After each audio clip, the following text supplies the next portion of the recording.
জয় যিশু। প্রথম পাঠ রাজাবলী দ্বিতীয় গ্রন্থ 19 অধ্যায় 9 থেকে 11 পদ, 14 থেকে 21 পদ, 31 থেকে 36তম পদ। রাজা হেজেকিয়ার ডাকে সাড়া দিয়ে ভগবান জেরুসালেমকে আসিরিয়ার আক্রমণ থেকে রক্ষা করলেন। আসিরিয়ার রাজা সেন্নাখেরিব জুদার রাজা হেজেকিয়ার কাছে একদল দূত পাঠালেন।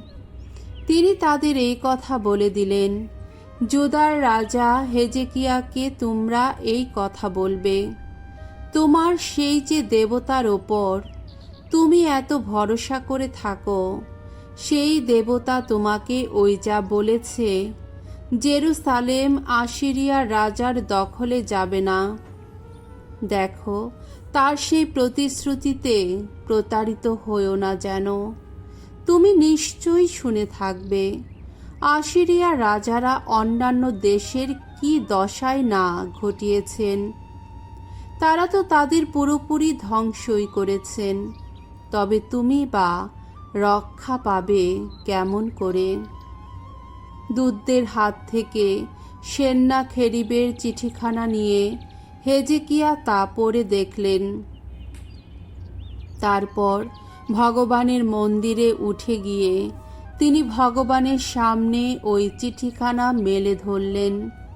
এবার তিনি ভগবানের কাছে এই প্রার্থনা জানালেন, ওই খেরুব মূর্তি দুটির ওপর অধিষ্ঠিত ওগো ভগবান, ওগো ইসরায়েলের ঈশ্বর, তুমি, শুধু তুমি তো পৃথিবীর সমস্ত রাজ্যের ঈশ্বর। তুমি আকাশ ও পৃথিবী সৃষ্টি করেছ। ওগো ভগবান, কান পেতে শুনো। ওগো ভগবান, চোখ মেলে দেখো একবার। জীবনময় ঈশ্বরকে অপমান করবার জন্যে ওই সেন্নাখেরিব কি সব বলে পাঠিয়েছে তা শুনো একবার। ওগো ভগবান, কথাটা অবশ্য সত্য। আসিরিয়া রাজারা ওই যত জাতিকে, ওদের দেশভূমিকে ছারখার করে দিয়েছে। ওদের যত দেবতাকে তারা আগুনে ফেলে দিয়েছে, নিশ্চিহ্নই করে দিয়েছে। কেননা ওগুলো তো দেবতা ছিল না, ছিল মানুষের হাতে গড়া জিনিস মাত্র।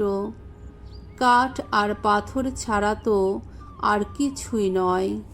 এখন তুমি কিন্তু, ওগো আমাদের ঈশ্বর ভগবান, দয়া করে ওই সেন্নাখেরিবের হাত থেকে আমাদের বাঁচাও, যাতে পৃথিবীর সমস্ত রাজ্যের লোকেরা জানতে পারে যে তুমি, ওগো ভগবান, একমাত্র তুমি ঈশ্বর। আমোসের পুত্র ইসায়া তখন হেজেকিয়াকে বলে পাঠালেন, ইসরায়েলের ঈশ্বর স্বয়ং ভগবান এই কথা বলেছেন, আসিরিয়ার রাজা সেন্নাখেরিবের সম্বন্ধে আমার কাছে তুমি যে প্রার্থনা জানিয়েছ, তাতে আমি সাড়া দিয়েছি। শোনো, তার সম্বন্ধে ভগবান এই কথা বলেছেন, সিয়নের ওই যে কুমারী কন্যা, সে তোমায় উপহাস করে, অবজ্ঞার চোখেই দেখে। ওই যে জেরুসালেম কন্যাটি, সে তো পেছন থেকে মাথা নেড়ে বিদ্রূপ করে তোমায়। হ্যাঁ, জেরুসালেম থেকে একদিন বেরিয়ে আসবে অবশিষ্ট একদল মানুষ। সিয়ন থেকে বেরিয়ে আসবে সেই মানুষের দল, প্রাণে বেঁচে গেছে যারা। বিশ্বপতি ভগবান আমাদের একান্ত ভালোবাসেন বলেই তো এমনটি ঘটাবেন। তাই আসিরিয়ার রাজার সম্বন্ধে ভগবান এই কথা বলেছেন, না, সে কোনোদিনও এই শহরে পা দিতে পারবে না। এই শহর লক্ষ্য করে তীর ছুটতেও পারবে না। হাতে ঢাল নিয়ে শহরের দিকে এগিয়ে আসতেও পারবে না। আক্রমণের জন্যে অবরোধের বাঁধ গড়ে তুলতেও পারবে না। যে পথ দিয়ে সে এসেছে সেই পথ দিয়েই তাকে ফিরে যেতে হবে। না, সে কোনো দিনও এই শহরে পা দিতে পারবে না, একথা ঘোষণা করেছেন স্বয়ং ভগবান।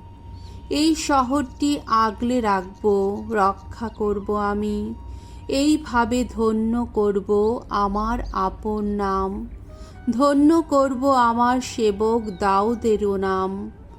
এরপরে হলো কি, সেই রাতে ভগবানের একজন দূত বেরিয়ে পড়লেন।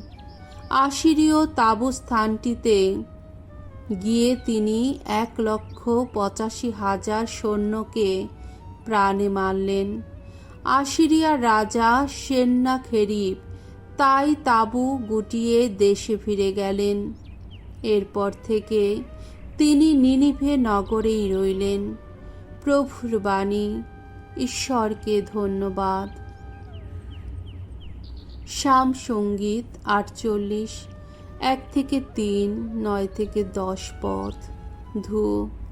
ভগবান সিয়নকে করেছেন অটল নগরী।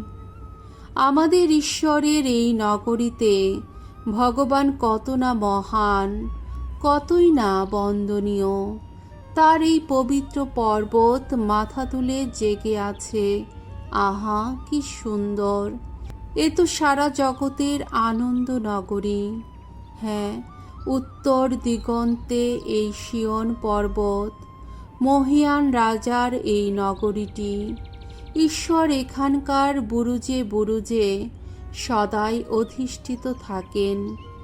তিনি নিজেই যে নগর দুর্গ, সে কথা স্পষ্টই দেখিয়েছেন তিনি। হে ঈশ্বর, তোমার সে করুণার কথা আজকে স্মরণ করি তোমার এই মন্দিরে দাঁড়িয়ে। যেমন তোমার নাম, তোমার স্তুতিও তেমনি হয় উচ্চারিত। ওগো ঈশ্বর, এই পৃথিবীর শেষ প্রান্ত দেশে। বাণী বন্দনা। জয় জয় প্রভুর জয়। আমি জগতের আলো, যে আমায় করে অনুসরণ, সেই পাবে জীবনের আলো। জয় জয় প্রভুর জয়। মথি রচিত মঙ্গল সমাচার 7 অধ্যায় 6 পদ 12-14 পদ। অন্যের কাছ থেকে তোমরা যেমন ব্যবহার আশা করো, তার প্রতিও তোমরা সব কিছুতে তেমনি ব্যবহারই করো। যিশু একদিন তার শিষ্যদের বললেন, যা পবিত্র তা কুকুরের মুখে তুলে দিও না, শুয়োরের সামনে তোমাদের মণিমুক্ত ছড়িয়েও দিও না, পাছে তারা পা দিয়ে তা মারিয়ে যায়, তারপর তোমাদের দিকে ফিরে এসে তোমাদের ছিঁড়ে টুকরো টুকরো করে ফেলে। অন্যের কাছ থেকে তোমরা যেমন ব্যবহার আশা করো, তার প্রতিও তোমরা সব কিছুতে তেমনি ব্যবহারই করো। এই তো মসির বিধান ও প্রবক্তাদের বাণীর মূল কথা। তোমরা সরু দরজা দিয়েই ভেতরে যাও, কেননা যে দরজা, যে পথ মানুষকে ধ্বংসের দিকে নিয়ে যায়, সেই দরজা যে চওড়া, সেই পথ যে প্রশস্ত, আর অনেকেই তো সেই পথে পাও বাড়ায়। কিন্তু কত সরু সেই দরজা, কতই না সংকীর্ণ সেই পথ, যা মানুষকে নিয়ে যায় মহাজীবনের দিকে, আর অল্প লোকিত সেই পথের সন্ধান পায়। প্রভুর মঙ্গলময় বাণী। খ্রিস্ট প্রভু তোমার প্রশংসা হোক।